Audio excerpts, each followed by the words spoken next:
o tema que eu vou pregar hoje, cadê Jauri? Me ajuda aí. A esperança para o seu futuro. Põe esse dedo de profeta na cara de alguém e diga: a esperança para o seu futuro. Diga pelo menos mais 2 vezes, mas fala com forte, com cara de leão, com autoridade. Diga: a esperança para o seu futuro. Porque muitas pessoas estão preocupadas, achando que o futuro está incerto. As circunstâncias podem até mostrar isso, mas Deus tem algo reservado para a minha vida e para a sua vida. Amém? Vamos para o texto. Ezequiel capítulo 37 e o versículo 11 diz assim: então ele me disse: ser humano, esses ossos são toda a casa de Israel. Eles andam dizendo: nossos ossos se secaram, foi-se a nossa esperança, e estamos completamente exterminados. Portanto, profetize, diga-lhes que Adonai Elohim diz: meu povo, abrirei suas sepulturas e os farei levantar-se delas, e os levarei à terra de Israel. Então vocês saberão que eu sou Adonai. Amém? Amados, eu preguei esses dias sobre esse texto, o vale de ossos secos, mas continuei cavucando aqui. O Espírito Santo me mostrou aqui mais algumas coisas. Deus pega Ezequiel do meio do povo no rio Quebar e leva Ezequiel em espírito e mostra, compartilha uma visão que ele tinha do povo. Só Deus tinha essa visão, e Deus compartilha essa visão com o profeta Ezequiel. Deus não fala a princípio o que é, Deus faz uma pergunta, e na pergunta Deus diz: Ezequiel, poderão esses ossos reviver? E ele devolve para Deus, diz: tu sabes, Senhor. Aí, queridos, Deus pede para ele profetizar. Aí acontece todo o processo, ele libera a palavra, os ossos começam a juntar, cada osso no seu osso, vem carne, nervos, o espírito, o fôlego, e eles, a Bíblia diz que eles se levantam e se tornam um grande exército. Aí Deus vai falar com Ezequiel dizendo: Ezequiel, isso que eu te mostrei é o povo de Israel.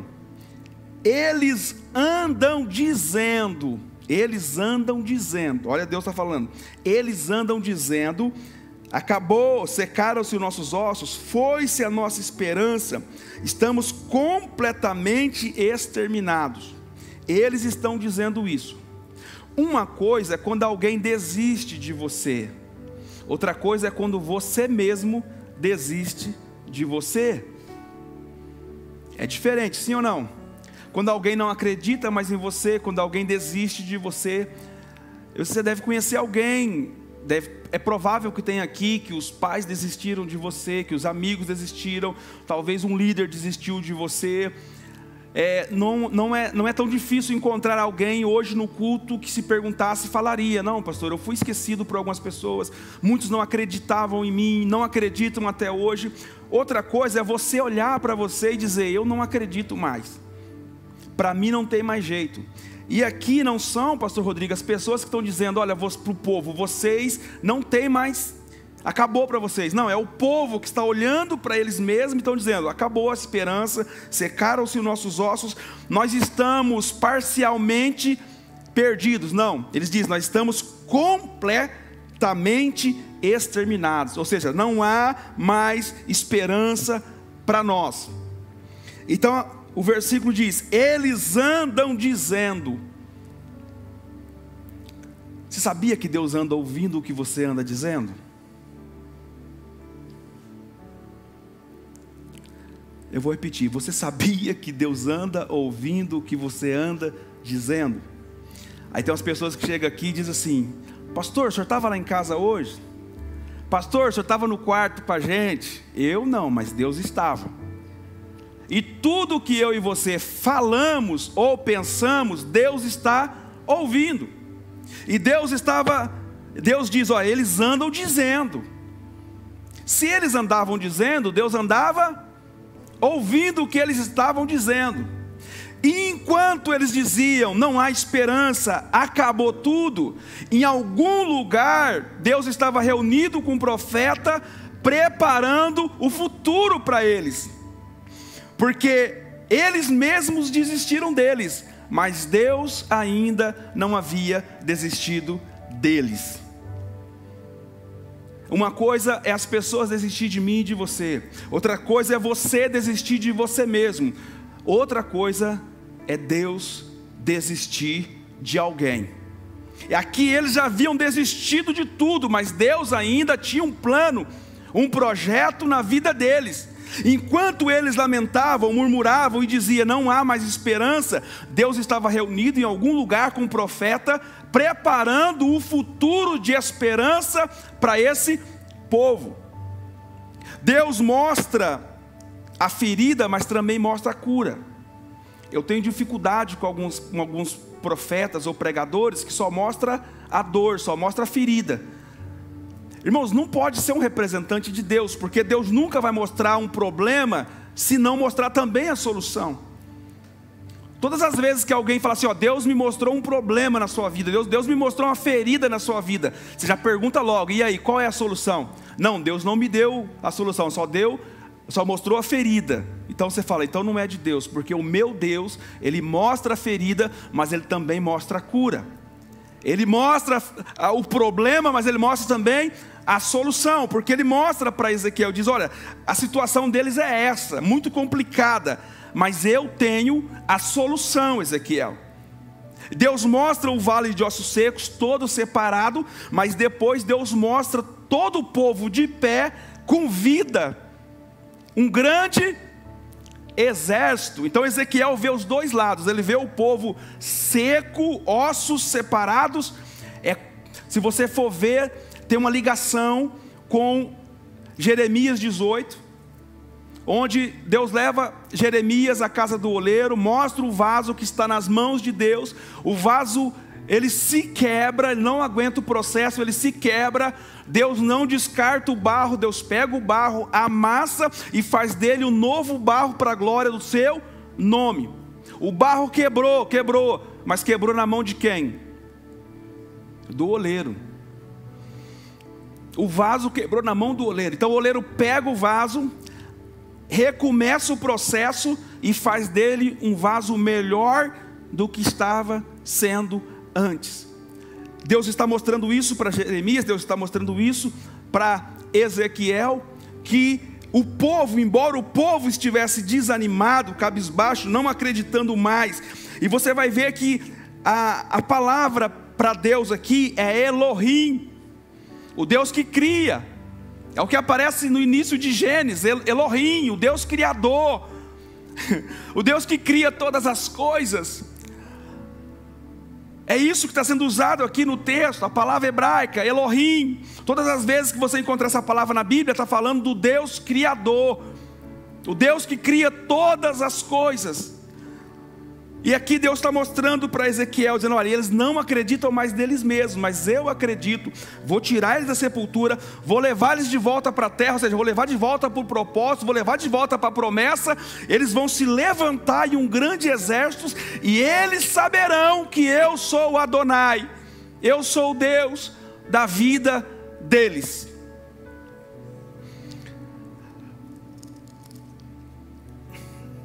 É o Vitor que está lá. Vitor, se você conseguir colocar para mim Jó capítulo 14 verso 9, por favor.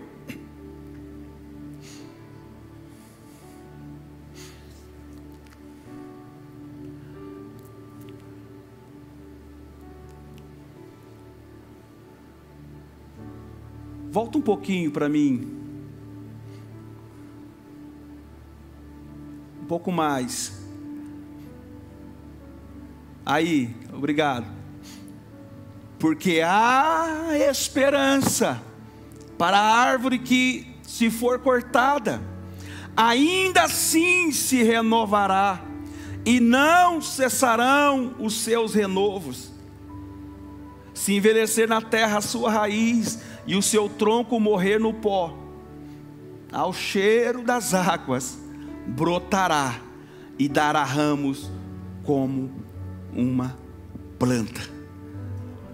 Eu vim aqui hoje como um profeta de Deus trazer esperança para a tua vida. Nós somos o povo da esperança.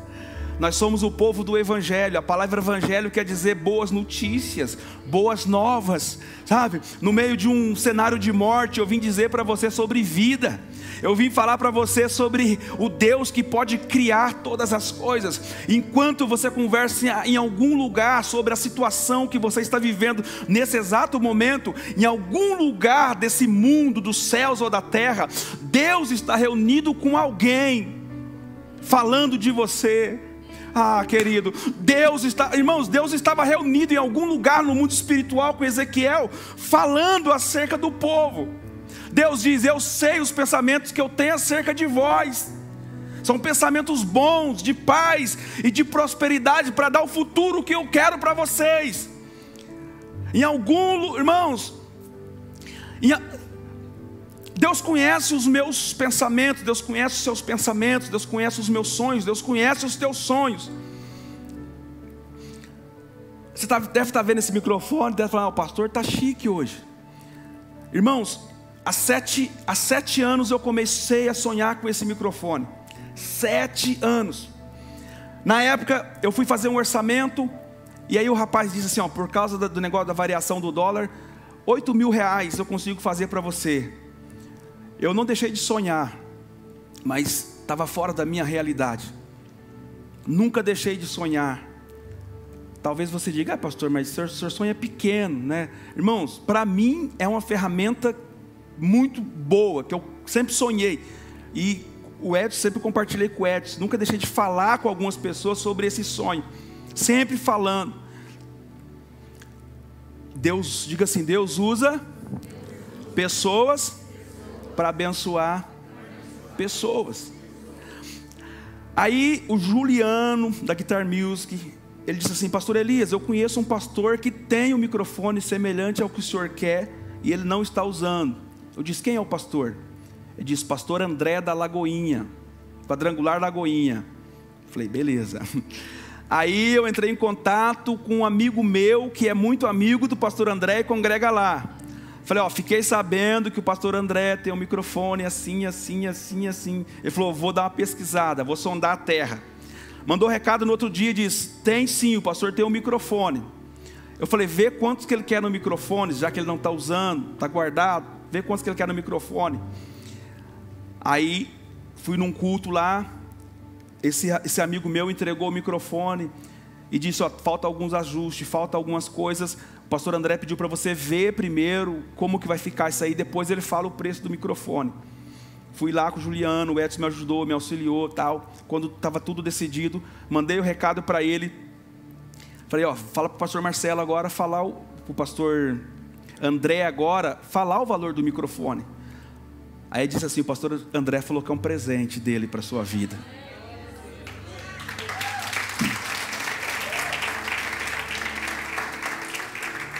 Irmãos, em algum lugar do planeta Terra, tem alguém que Deus vai usar para abençoar a minha vida e a sua vida.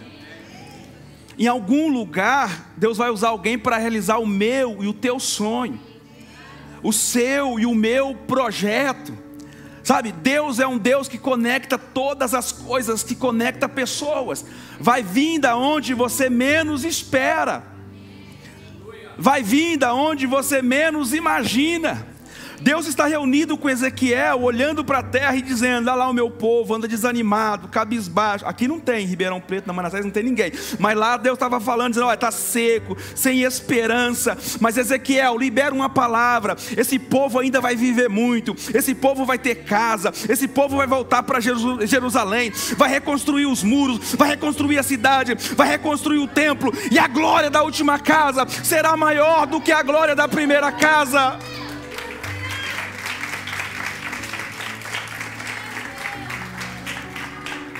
Jauri, dá para colocar o vídeo para mim terminar? Irmãos, nós vamos tentar, porque eu pego eles de surpresa. E aí vem na hora, às vezes de improviso, eu tenho um vídeo aqui, eu vou tentar passar para vocês aqui. Deus fala com você o filme inteiro. É o Woody, né? O menininho, o cowboyzinho.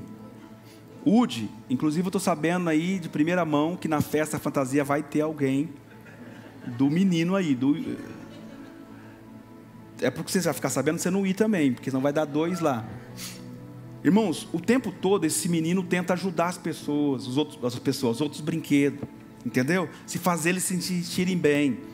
Aí esse garfinho estava no lixo, ele vira um personagem também. Só que o tempo todo, se você assistir o filme inteiro, você vai ver que ele está deitado na cama, aí ele pula dentro do lixo.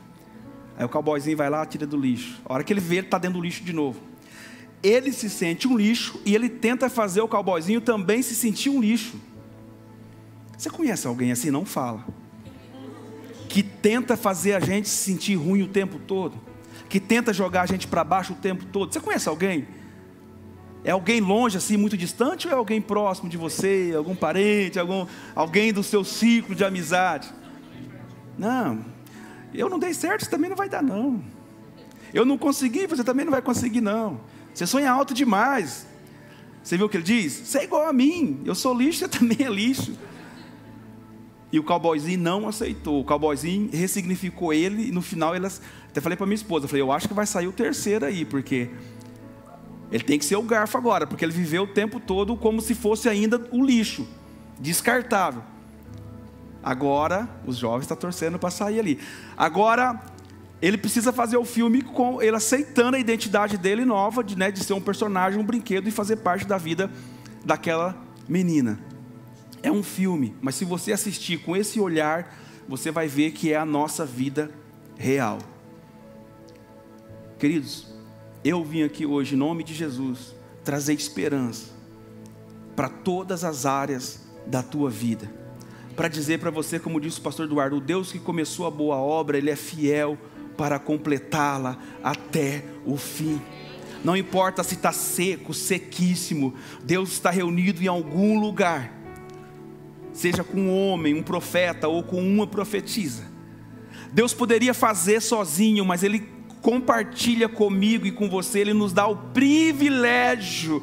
Ministério não é um peso, irmãos, ministério é um privilégio, porque Deus poderia fazer tudo sozinho, mas Ele, Rodrigo, se tem alguém que não precisava de discípulos, era Jesus. Se tem alguém que não precisava de equipe, era Jesus. Mas até Ele quis compartilhar algo com os discípulos. Então, Deus me trouxe aqui hoje para dizer para você: há esperança para o seu futuro. Ainda que a árvore tenha sido cortada, as raízes estão em águas profundas, e ao cheiro das águas, as raízes, o tronco vai voltar a brotar.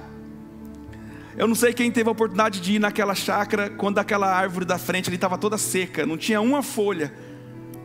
Era o inverno, passou o outono. Agora você vai lá, ela está toda verde, cheia de folha e cheia de flores. Quem olhava podia dizer: morreu a árvore, corta, joga fora.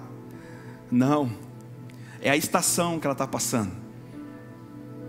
Existem estações da nossa vida que quem olha de fora, e às vezes até nós mesmos, olhamos para nós e dizemos: não dá mais.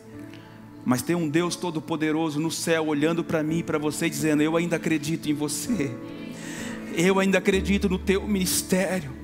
Irmãos, eu vejo um homem como o pastor Eduardo, um homem que já viveu experiências, muito mais experiências com Deus do que eu e você, e ele dizendo: eu preciso voltar a ser aquele Eduardo. Em algum momento da vida, algum acontecimento roubou esse Eduardo, que curava, que orava, que pregava e que revelava o nome das pessoas que não estavam presentes pela internet ou pelo telefone. Deus não desiste de mim, queridos, Deus não desiste de você. Deus tinha 7.000 profetas ainda que não se curvaram diante de Baal, mas Ele vai atrás de Elias. Ele diz: Elias, você é importante, sai dessa caverna. Elias, volta para o Monte Carmelo, lá é o seu lugar. Elias, eu não te chamei você para viver na caverna, você foi chamado para viver no Monte Carmelo, botando fogo nos profetas de Baal. lutando contra o sistema de Acabe e de Jezabel. O próprio Deus vai falar com Elias. Pedro, irmãos, Pedro desistiu dele mesmo. Ninguém falou para Pedro: Pedro, Jesus não te quer mais. Pedro, Jesus te recusou. Não, ele entende, depois do que eu fiz com Jesus, eu não tenho mais nenhuma chance com Jesus. E volta a pescar, volta às suas práticas antigas. Aí Jesus ressuscita e diz assim: olha, diga para os meus filhos, meus discípulos, que eu estou indo ao encontro deles, e diga também a Pedro que eu preciso conversar com ele. Aí Jesus aparece na praia, eles pescaram a noite inteira, não pegaram nada. E eles chegam na beira da praia, Jesus já está com pão assado, peixe assado. E aí eles fazem uma grande pescaria. E aí Jesus começa: tu me amas, Pedro? Tu me amas, tu sabes que eu te amo, Jesus. Então apacenta minhas ovelhas. Volta para o ministério.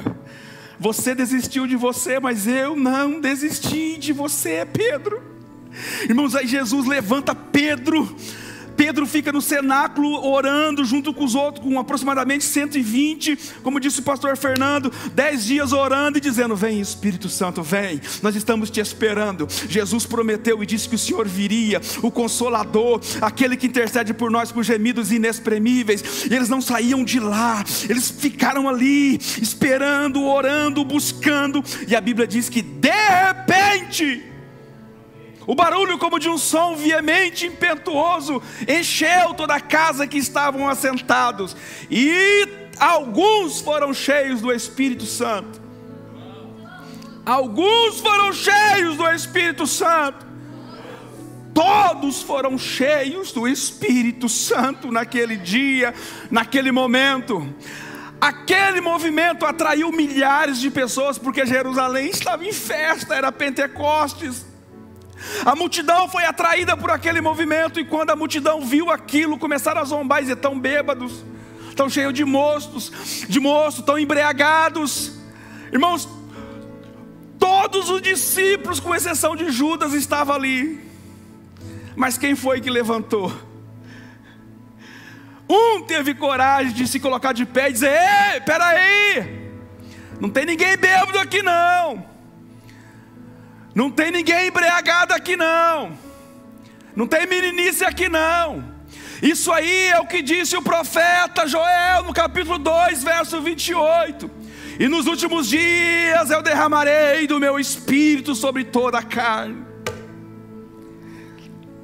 Naquele dia quase 3.000 pessoas entregaram a vida para Jesus. Na segunda pregação, quando o paralítico é levantado na porta do templo chamado Formosa, 5.000 pessoas se renderam a Jesus. Esse é o Pedro que talvez eu teria desistido dele e você também teria desistido dele. Porque se tem um discípulo que deu trabalho para Jesus, foi Pedro, irmãos.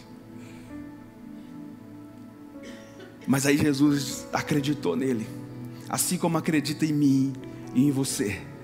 Jesus nunca descarta ninguém. Então eu vim aqui para dizer que há esperança para o teu casamento, há esperança para os teus filhos, há esperança para a tua saúde, há esperança para o seu propósito, há esperança para o teu chamado. Ao cheiro das águas, águas na Bíblia fala da palavra, ao cheiro da palavra, Deus pode ressuscitar tudo que estiver morto na minha vida, tudo que estiver morto na tua vida. Então essa noite é uma noite de esperança. Enquanto você está aqui, Deus está planejando o seu futuro, Deus está falando do teu futuro. Você é importante para Deus. Deus está escrevendo algo ao meu respeito, Deus está escrevendo algo ao teu respeito, querido. Você pode colocar de pé em nome de Jesus. Eu quero orar por essa igreja. Eu quero profetizar vida sobre essa igreja. Eu quero profetizar cura sobre esta igreja. Nós não vamos baixar a guarda, nós não vamos jogar a toalha. Aqui, querido, aqui não é lugar de perdedores, aqui é lugar de vencedores. Jesus disse: no mundo tereis aflições, mas eu venci o mundo. E se nós estamos em Jesus, nós já somos mais do que vencedores em Cristo Jesus, como disse Paulo. Paulo disse: eu posso todas as coisas naquele que me fortalece. Eu posso passar fome, posso passar naufrágio, eu posso ser açoitado, posso ter riqueza, posso ter pobreza, posso ter fartura, eu posso passar fome. Tudo isso eu posso passar. Por quê? Porque Ele me fortalece.